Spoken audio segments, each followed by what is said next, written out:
up, Dallas Mavericks fans and MFFLs? We now know where the Dallas Mavericks cards fall. We all saw how the NBA draft lottery went last night. Also with the division rival San Antonio Spurs. As always, please go ahead and share for me. Go like, subscribe, and also comment down below. Let me know. Let the rest of us know. What is the direction you think the team can now take now that we know what the pick is? Are we happy that we got to keep it? Are we happy that it's just something that, I guess, another trade asset, a trade piece? Or would you have rather just giving up the pick and being completely done with the Porzingis Knicks trade? Let me know. Let us all know down below in the comment section. I appreciate you guys. All now officially know that the Dallas Mavericks are going into the upcoming draft next month in June with the 10th overall pick. That is not exactly where I hope for us to fall, but it's not the end of the world. Also, with saying that, we're still in a bit of a space where now you have to figure out, okay, what assets can be traded with this 10th pick, if it is traded. Also, we never know with Nico Harrison. He says last night, he feels like now the Dallas Mavericks are playing with, as a front office, are playing with house money, being able to keep that 10th pick. So that leads me to question: does that mean he has a plan? Does Mark Cuban have a plan, or did they go into the draft lottery last night with multiple options and opinions on what exactly can be done? I, for one, I can see both directions, because when you have players like Tim Hardaway Jr., you have a Reggie Bullock, you have guys, again, now, I'm not a big fan. I don't really want to get rid of our younger pieces, but again, we're talking about limited assets, so sometimes you have to make those tough decisions. Now you're talking about a Josh Green and his potential, possibly.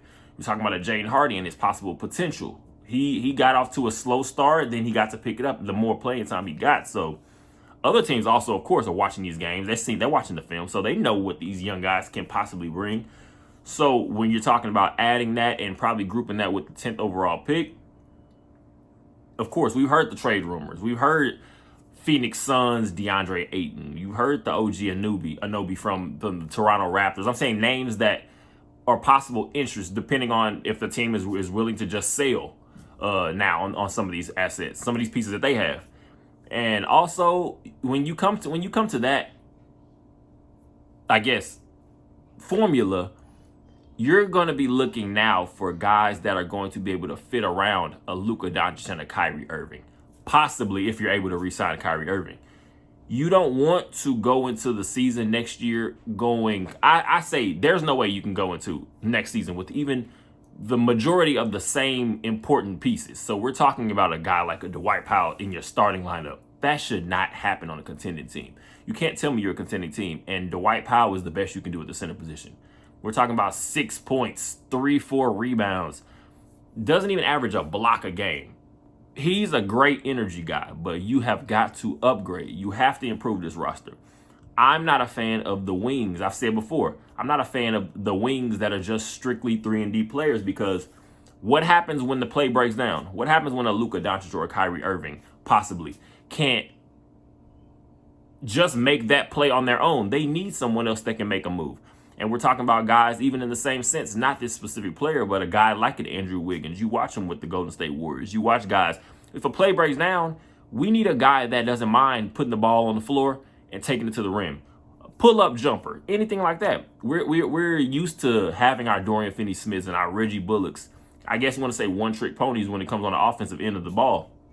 Just shoot, wait for open shots. We can't live like that anymore. We can't go into games saying Dwight Powell is our starting center. We can't go into games saying we're relying fully on a Maxi Kleber. We can't do that anymore. We saw how the Christian Wood experience went. It was not pretty for many reasons, but especially the concept of what we're looking for from our starting five. We need a defensive, rebounding, capable guy. That's exactly what this team needs. Because again, we don't need anyone that's down low trying to go for 40-point games. Now, if we have someone that has that ability, also is what we need in the rebounding department and the shot blocking, rim protecting department, then that's fine. But if we're able to re-sign a Kyrie Irving, like I'm hoping we can, we're able to keep a healthy, confident Luka Doncic, we know exactly where he could take us just on his own alone. You have to now fit in the perfect role players for this group of guys. We are now at the point of the offseason where you get to sit and ask yourself, what exactly is the direction we have to take? Whether you're talking about a guy, let's say like Miles Turner from the Indiana Pacers. We already know he's previously had lots of interest with us. For us, we've had interest in him. Things just didn't fall into place. But at the same time, we have got to shore up that front court. And now again, and then all of a sudden now you're asking yourself, like I said previously, do you want to keep the 10th overall pick? Are you looking to trade down? Because that's also an option where you're looking into the draft order.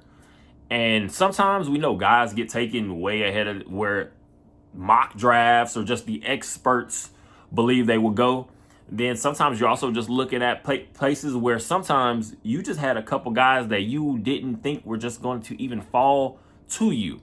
So that's also, again, I feel like this is now the point of the offseason, and just the point of where the Dallas Mavericks franchise is right now. We have to literally not turn down any option. That comes from also not having to feel the need to force yourself to go get a win now player if it doesn't really make sense. Because one thing you can't do is, throughout all the issues with Donnie Nelson, the Donnie Nelson era as a general manager, Mark Cuban, that combination, through all the issues and not taking the draft seriously and just wasting second round picks and wasting first round picks, you now have to try to fix all of that.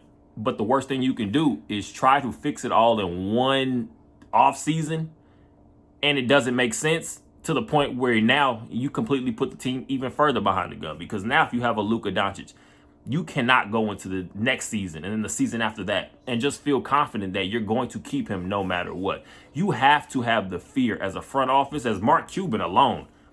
Luka, I feel like he loves the city of Dallas. I feel like he loves the fan base. He loves just everything that comes with it. But at the same time, this kid wants to win. We all know it at this point. He wants to win. It's that simple. So we're talking about now 14 first-team All-NBA selections, All-Stars, MVP votes, multiple years now. We're talking about a guy that at some point he just wants to win. He wants to win championships. He wants to have deep playoff runs consistently. So now ask yourself, what exactly is going to get us there? Is it a Miles Turner type player? Are you going to look for teams like maybe a Jared Allen? If you're going to see, again, now we're talking about just flipping tires and pretty much just seeing what's going to stick. Even taking a look at former 10th overall picks in NBA drafts, you can go back to, I say even 02, you have a guy like a Caron Butler. We know versatile, talented, scorer, can play defense, guys like that. Of course, Andrew Bynum, the run he had with the Lakers pre-injury cannot go understated. You have a guy like a Brook Lopez still in the league. He's changed his game. He was a low post back to the basket big man, solid rebounder, and now he became more of a stretch big, 3-point shooting type big. So Brandon Jennings, Paul George is probably the biggest name you'll see on here. I'm talking about when it comes to just what he's done career-wise. The 10th overall pick, not having a top 2, 3, 4, 5 pick is not the end of the world, because you can always find talent. And so a lot of times you're going to find guys that are going to be in the later rounds, second round picks, that are going to be better than those top heavy guys, because a lot of those guys peak way earlier than everyone else. So you literally just never know, especially now. We're looking at a Mikal Bridges from now with the Nets. Very talented. You watch his game develop, and you see him when he was with the Phoenix Suns. He was not asked to do a lot of scoring and taking the ball to the hoop himself. You're playing more off of a Chris Paul. You're playing off of DeAndre Ayton. You're playing off of Devin Booker. And now you see a guy like a Mikal Bridges. He now has the ability and the potential to be an all-star. Let's see how he keeps developing going into next season. So this is very, very, I guess going to say a creative offseason potential for the Dallas Mavericks, just based on the simple fact that that 10th pick could also be valuable to somebody else if they see it the same way I'm speaking on it now, as in you don't know who can possibly become a star or the face of your franchise. So very interesting, very entertaining time we have left in this offseason, we'll see how the draft comes up. Now, knowing that our division rival, San Antonio Spurs, they've been down on a downward slope for a few years now, but they now have a #1 pick, Victor Wembanyama. We know that's going to be something to have to deal with for the next coming years, barring injuries, barring his actual just development, all of that. That's going to be someone we have to worry about for the next few years at least. So we have got to shore up that front court, like I said. When you're looking at maybe possibly keeping the pick, you have, of course, mock drafts are going crazy right now. People throwing out different names, different college prospects.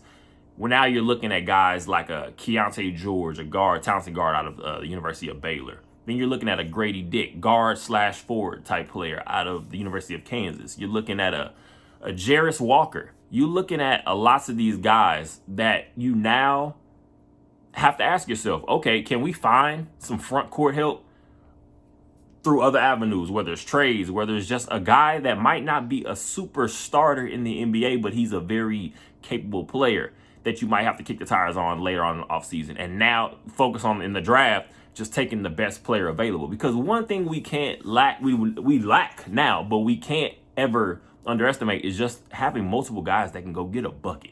Especially nowadays. We saw how many games we lost last year. Just sometimes if our two star players weren't able to make something happen every single possession, whether it's setting a play up for themselves or for someone else, the possession would literally just fall into the dust. We saw it many times. You have guys like a Reggie Bullock. He does not want to dribble the ball. Before we made the Dorian Finney-Smith and Spencer Dinwiddie trade, we love Dorian Finney-Smith. He's not a guy that you want to see putting the ball on the floor over and over. We also have to go find another ball handler, because now in year 2 for a Jaden Hardy, we're expecting him and hoping he can make that jump. But that's not something you can go guarantee in year 2.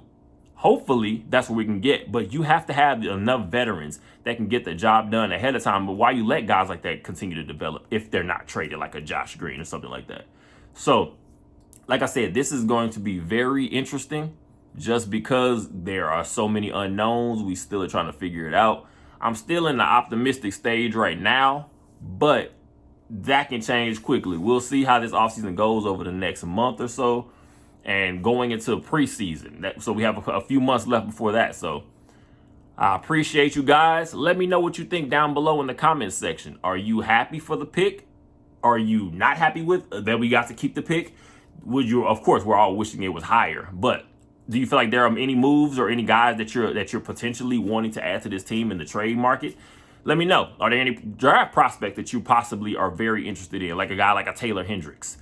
There are many options, like I said. So again, I appreciate you guys. Go ahead and please share, please subscribe, please like, and also comment down below. I want all your thoughts, pretty much. Just help me out. Help us grow the show that way. I want to hear you guys interact. I want to be able to see what you guys' opinions and thoughts are. And pretty soon, I'll be adding them into the videos. So I appreciate you guys again. Enjoy the rest of your day.